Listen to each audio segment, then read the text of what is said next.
Reşgula Kurdistaniya xelfetiyê kulîlk da. Reşgula li cîhanê bi tenê li Rihayê hêşin dibe bi hatina biharê kulîlk vekir. Reşgula li cîhanê bi tenê li bajarê Rihayê Bakurê Kurdistanê hêşîn dibe. Reng û bêhna xwe ya taybet ji axa lê derdikeve hev dide bi hatinê bihara kulîlk dide da. Bendava bîrecikê hat çêkirin ji ber vê ekolojiya herêmê guherî û hilberîna Reşgula bi rengê xwe yê taybet bala geştyarên xwecî û biyanî dikişîne kêm bû. Li xelfetiya ku Komîteya Koordînasyona Navneteweyî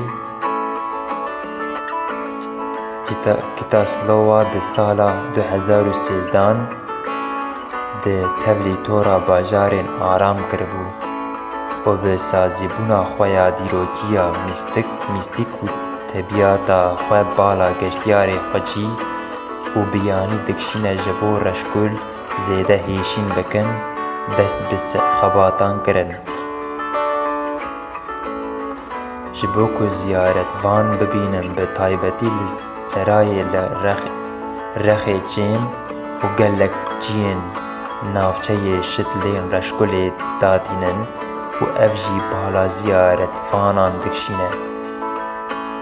Reşgul di heman demê de di çêkirina reçel, loqim, parfüm, çîkolate, sabûn, kremê de jî tê bikaranîn. Ziyaretvanên tên navçeyê dikarin kelûpelên ku ji Reşgulê li seraya pîravê tên çêkirin bikirin û bibin malên xwe.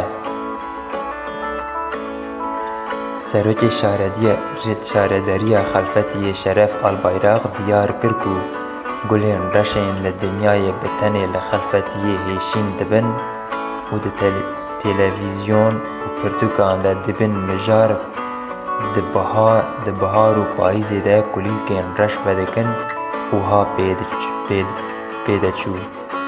Di biharê de Reşgulan kulîlk vekir, em ji bo vê şa dibin.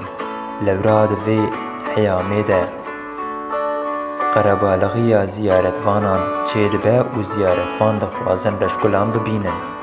Navê vê kulîlkê êdî li derveyê welêt jî tê zanîn. Em jî dixwazin ku bi saya vê kulîlkê gelek kesan bînin ziyareta herêmê. Serokê Konseya Navçeya Xelfetiyê Nîhat Ozdal ji bal kişand ku Reşgul tevkariyeke girîng dide geştyariya navçeya dema biharê kulîlk vedike, rûyê kesên karê turîzmê dikin dikene.